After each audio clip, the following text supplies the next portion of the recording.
I'm Corbett Wall with DV Auction, here with your feeder flash for Friday, September the 20th, brought to you in part by the National Beef Wire, spotlighting today channel 1017, which is for CBP, Consolidated Beef Producers, your cooperative marketing agent for fed cattle all over the country. You can find out more information on National Beef Wire channel 1017 for CBP, headquartered right there in my hometown of Canyon, Texas. They'll help you sell your fat cattle and get a little leverage to boot. Curbed placements, and we got a cattle on feed report coming out here on Friday, and I don't think we're really looking for it to be a shocker.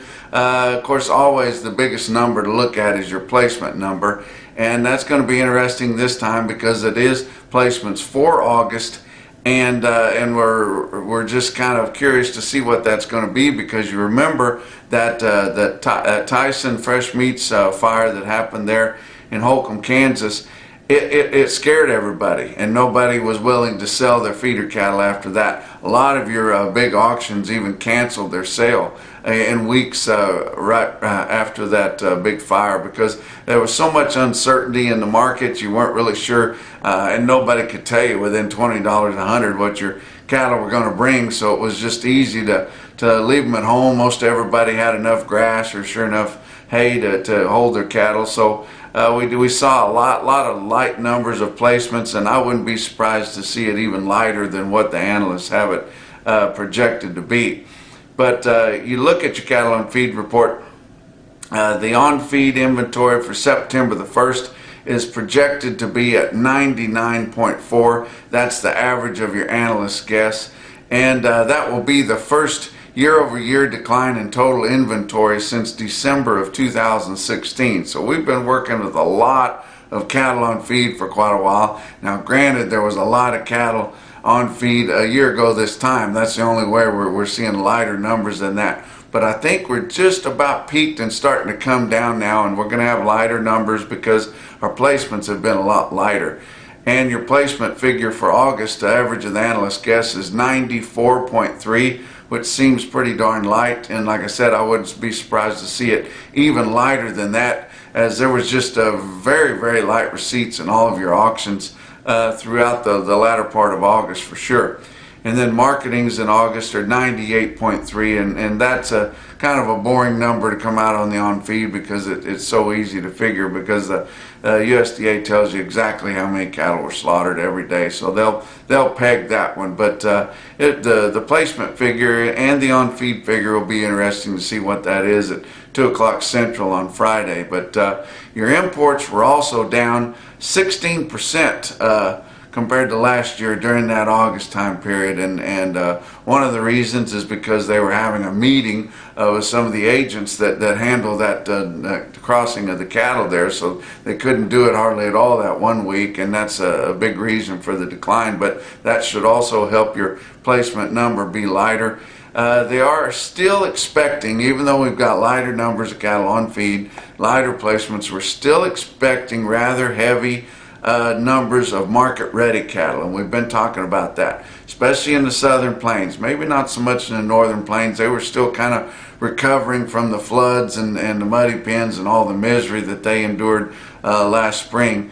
But down in the southern plains, a lot of cattle that are just about ready. A lot of cattle that have been on feed over 120 for sure, and 150 days too. And so we've got to get rid of those cattle, and it'll be interesting to see what that figure is too. But expecting, if it comes out like they're expecting to, the Saturday slaughter in August will be up 10% over last year, which is not a shocker. I just thought it was an interesting quote there, because your plants were making up the loss of that Holcomb plant on Saturdays. But 10% still pretty surprising figure there. Mentioned the fire several times here, and we know what's happened since then. We know the price gouging, we know the collusion, we know the spike in your dressed beef prices, and we know your fat cattle market went down. We know that your packers were making near about $500 a head, just record profits for them. And it's just not fair. and we're trying to get people excited about it. Now that the market has come back up some of the guys that didn't really have their heart in it have kind of relaxed and not too worried about it. But I'm telling you people, if we don't take advantage of this while people are still kind of excited about it, we've got this investigation going that the Secretary of Agriculture called for on the price collusion and the fixing and everything that went with. It's kind of ripe for the picking right now. We've got this antitrust suit going with RCAF against your big four packers.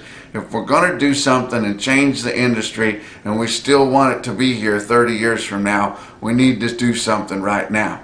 So one of the things that Northern Ag Network has promoted, and I've fallen in with it because I think it's a fantastic idea, is all of next week, starting on the 23rd, every day next week, we need to send a tweet and we need to tag at real Donald Trump, our nation's president, so we can get some attention there, because I'm sure as many things as he's got going, he probably hasn't even heard anything about this, and not sure if Sonny Perdue has shared it with him or even had the opportunity to. But we need to go right to the source of somebody that can do something about it. But send a tweet out, tag at real Donald Trump, give him your thoughts on what's been going on, and be sure to include the hashtag, which is hashtag Fair Cattle Markets, all together. We're going to try to have a big push of that. I want all of you to do that. And you say, well, I don't have a Twitter account. Use your kids, use your wives, use your neighbors. Set one up yourself. You got all weekend to do it. It takes about 5 minutes on your smartphone. Everybody can do that. Doesn't cost anything. And I think if we had a big push on it, we could get enough to where we can get a reaction of some type. So we've got that happening. We've got a lot of other things going on. The Organization for Competitive Markets is planning a big meeting in Omaha on October the 2nd. I've obligated myself to be there. Not going to be getting a dime for it. Not going to be driving company car. Going to back the old pickup out of the shop, and I'm going to head for Omaha because I told them I'd be there. And I think it's the right thing to do. They're going to have a big meeting there. They did this back in the middle 1990s, and they had quite a bit of success with it. And they've got several points there that we're really going to hit on, that we would like to see some change in to try to get this deal more fair for your cattle producers. You cow-calf guys, they're going to work these prices down so much. They don't really care what the price level is. It's just an exchange of money for them to have the investment. They're going to work this price down so far that you guys aren't going to be able to pay your bills. And you wonder, well, they've got to have cattle. That they want to get this done, just like they did with the chickens, just like they did with the hogs. They want to take over the industry. They're going to give you no choice but to contract your calves at weaning to them. They're going to handle the feeding in their own facility, and then they're going to move them right into their own plants. There won't even be a fat cattle market. You know, what's the hog market? Nobody really knows, because nobody cares, because nobody's got any of them. If they do, they're contracted up, and the daily market doesn't mean a thing to them anyway. But you know, you guys think, well, there's no way they can do it. They're doing it. Look back 20 years ago. Look back 30 years ago. How many people do you know that fed hogs? It wasn't a bad deal. It paid a lot of bills. It worked pretty good for people that were diversified with farming and crops and raising cattle and the like. Nobody does that anymore. They could do it with the cattle industry too. They can take it away from us. Be no more cowboys, no more ranches. Your Democratic side, it looks like they're wanting to do away with it anyway. They're wanting to regulate how much beef American can eat, and that just seems like a sin to me. They would like to get it done. They've got people believing that the cattle industry, cattle production is killing the environment. And if you don't get excited about some of this stuff, and we don't get some market share, we don't get some skin back in the game, we're going to lose the whole thing. But like I said, I'll be there on October the 2nd in Omaha. It's at the Ramada, same place they had the meeting before. They had a good push there. They had a good crowd. They had some media there, had congressional people there, and they got some attention and they got some results. They told me they needed me there because the last time they had Walt Hackney there, which was a great American. If you guys remembered him, he had a talking livestock deal on your DTN screen. I used to look forward to reading that. Used to see him in some Midwestern sales. He was an order buyer there. He was quite a character and just a great guy and a fundamental market analyst. And God rest his soul, he's not with us anymore. They told me they needed me to be the Walt Hackney. Well, how do you say no to that? So that was a good way to get me pulled in. But we've got to do something about this deal. I've heard some recent pushes now. The way they want to handle this is we're having a hard time finding a place with these dairy calves. They're just wanting to breed. They want to AI your best dairy cows to have reproduce dairy heifers, and if they ever want to have another Holstein bull born live again. But they probably got enough straws of semen. They don't really need that for a long time. But just wanting to have half bloods. They're trying to say that the product will be more consistent. And then they can take ranchers and even your backgrounders out of it. They can move those half-breed calves into a calf hutch, raise them up there, and then put them into a growing lot and then put them in the feed lot. They think that would help take care of some of this overproduction, they call it, or us doing our own thing. They want to take the individualism out of your cattle production. So I've harped about it enough. You guys know what to do. Get on there and tweet every day next week and come to that meeting if you can. And there'll be other meetings you can go to some other time, but if you can possibly do it, if you call yourself an activist, if you love this industry and you want to try to help do something, it's not something that you can't do. You can do it. Look at the board on Thursday. October live cattle futures down 57 cents. We've been riding a wave all week, but down to 99.80. Probably just coming off of that a little bit. Some of your technical analysts, Cassie Fish for one, is thinking that we've seen what little recovery that we're going to have, and it's already over. Went from 97 to $1.01. Had a little bit of support on your futures, and thinking that's it's already getting to where it's overbought now again. Wow, that wasn't near as much fun as we was hoping it was going to be. I do think we'll see a big resurgence, but it'll probably be after the first of the year. But December live cattle down 32 cents at 105.82. Your out fronts were higher, and like I say, I think there's going to be good support as we get into early next year, especially with these lighter placements around and everything that goes with. I think finally these weather phenomenons that we've had, the droughts we've had in your major production areas over the last 3-4 years, the big winter loss, all the dead calves and the flooding that happened in the northern plains and in the Midwest last spring, I think it's finally going to come to fruit, and I think we should see a good resurgence then. But by the time you see it happening, it'll be too late.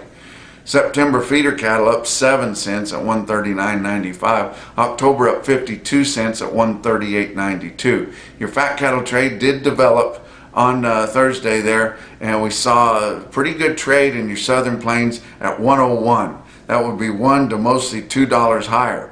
We're thrilled to get it back into triple digits, but kind of hoping we could squeeze a few more dollars out of it. But a lot of people are thinking that's as good as it's going to be, and it's going to trade in this range right around $1 there for most of the fall. But if we'd actually ask more for the cattle and get some leverage on there through one of these cooperative marketing agencies or through an auction of some type, we could probably get some more out of the market. Your northern plains, they were still kind of struggling with what they were going to do. Not a lot going on the live side. Did have some dollar trade.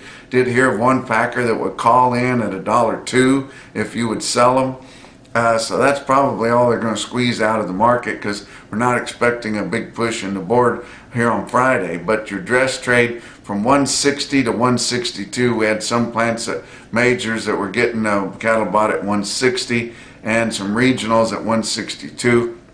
We're not sure how much volume. Likely your southern plains trade is over, but in the northern plains they'll probably still sell some more cattle. We're just not sure. You would think they would want to buy a decent amount, because Ever since the fire in Holcomb, Kansas there 6 weeks ago, your trade has been really, really light in your 5-area negotiated trade. Box beef cutout values it's kind of leveling off here late in the week. On Thursday afternoon, your choice cuts 218.17 down 2 cents. Selects 192.16 up 19 cents, but hardly anything. But compared to the end of last week, your choice cuts are about $2 off, and your selects are more than $6 off. So they are getting down there, and those beef purchasers are getting those packers back in line a little bit. Your slaughter, 467,000 through Thursday. It's 5,000 more than a week ago, and only 3,000 less all the way through Thursday. Only 3,000 less than a year ago at this time, when all of our big plants were up and running. Amazing. Your actual slaughter for the week ending September the 7th had your dressed steer carcasses at 893 pounds. That's up 9 pounds from the previous report. So we're peaking out kind of here on our carcass weights, and we saw a big push right here now. Some things that are going on. Your Mid-Valley Bull Sale out there in Modesto, California is here on Friday. Don't forget it. If you're on the West Coast and you want to see some of Greg Schaefer's bulls, get on there. Get online if you can't make it to the sale. Get on dvauction.com. I believe it's on at 1 o'clock out there on the Pacific time zone, and 3 o'clock Central. I'm going to be at the Mid-South Cattle Company sale. Going to be some Brangus type cattle there, bull sale at St. Francisville, Louisiana on Saturday. Let's look at some of your feeder cattle markets. Your real-time index on Cattle Market Central late in the day on Thursday settled at 138.90. That was up 15 cents and been a lot of support there. Your CME cash feeder cattle index is not keeping up. Not sure why it's doing that. They are letting all the cattle go in. So no matter what they flag them, they are letting them go in, and it is sure enough pulling back on that CME cash index a little bit. But on your real-time index, all the cattle are going in, and we're getting into, we're over 200 sales now there. But your RTI is a pretty good indicator, and you guys ought to keep an eye on that. Look at some big sales on Thursday. Winter livestock in Pratt, Kansas, pretty good sale, 2,600 head there. Feeders were steady to $2 higher. Spots as much as $4 higher. Your calves still not well tested there in South Central Kansas. Is they're still in decent shape there, and then most of those cows are still out running. Farmers and Ranchers Livestock, Salina, Kansas, 2,700 head there. Your feeders were steady to $3 higher. Mostly steers. You didn't see a good test on heifers or calves, but look at this Cattle Market Central market report there. Automated report right from the block there in Salina. But look at your best tested weights on steers. 598 head of the 8-weight steers averaged 859 at 137.06. That was up about $0.50 over the weighted average from the previous week. 636 head of the 9-weight steers averaged 944 at 130.77. That was more than $11 higher, but may not have had a good test last week on there, but likely could have been a little bit higher on the trend there. Look at some other markets around. Heard from Tom Fry. He was out in Fort Collins helping them at Centennial Livestock, Fort Collins, Colorado. Sent me some quotes out of there. We'd love to have them on Cattle Market Central and on the National Beef Wire too, and we're going to work on that. But said they had 30 head of 1,028 pound steers, bring 128.85. That's pretty darn good for some big feeders there when your fat cattle market's only $1.01.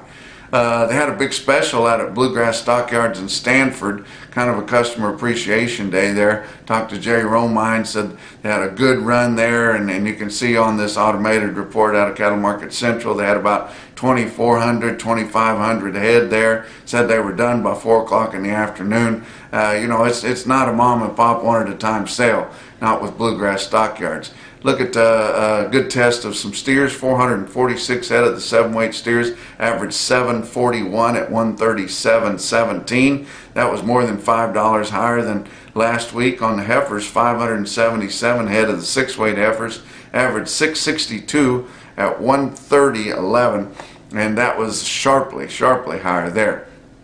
Talked to Greg at Valentine Livestock up in Valentine, Nebraska. And he sent me some quotes, and I told him nobody would believe these quotes, but I got to give them, guys. You know that.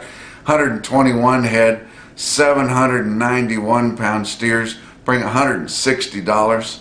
And they weren't program cattle, just straight up good Sand Hills cattle there in Valentine, Nebraska. And 135 head in one string, 838 pound steers bring $154. That's your feeder flash for Friday.